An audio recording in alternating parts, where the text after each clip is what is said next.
இன்ஸ்டண்ட்டாக ஒரு ஸ்வீட் சாப்பிட்ணுன்னு இருந்தாலும் நீங்கள் இது செய்யலாம். அப்படி இல்லைன்னா பிரியாணிக்கு ஒரு நல்ல ஒரு சைட் டிஷ்ஷு இந்த ஸ்வீட்டு செய்யணுன்னாலும் இதை நீங்கள் செஞ்சுக்கலாம். ரொம்ப சூப்பராக இருக்கும். இதுக்கு ஒரு 1/2 கிலோ அளவு தக்காளி எடுத்திருக்கேன். இப்போ இந்த தலைப்பக்கத்தை மட்டும் கட் பண்ணி எடுத்துக்கோங்க. எல்லா தக்காளிலையும் எடுத்துகிட்டு ஒரு குக்கரில் போட்டுட்டு ஒரு 1/4 டம்ளர் அளவு மட்டும் தண்ணி சேர்த்துக்கலாம். சேர்த்துட்டு ஒரு 2 விசில் விடுற அளவுக்கு வேக வச்சு எடுத்துக்கோங்க. இப்போ இந்த தோல் எடுத்திங்கன்னா ஈஸியாக வந்துடும். எல்லா தோலையும் அப்படியே எடுத்துக்கோங்க.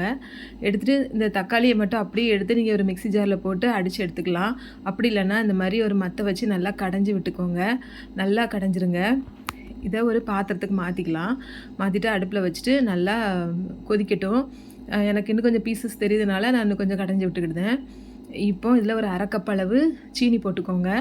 உங்கள் இனிப்பு உங்களுக்கு தேவையான அளவு போட்டுக்கோங்க. இப்போ நல்லா கொதிக்கட்டும். ஒரு பக்கம் நெய் ஊற்றிட்டு முந்திரி பருப்பும் கிஸ்மிஸ் பழமும் போட்டு நல்லா வறுத்துட்டு போட்டுக்கோங்க.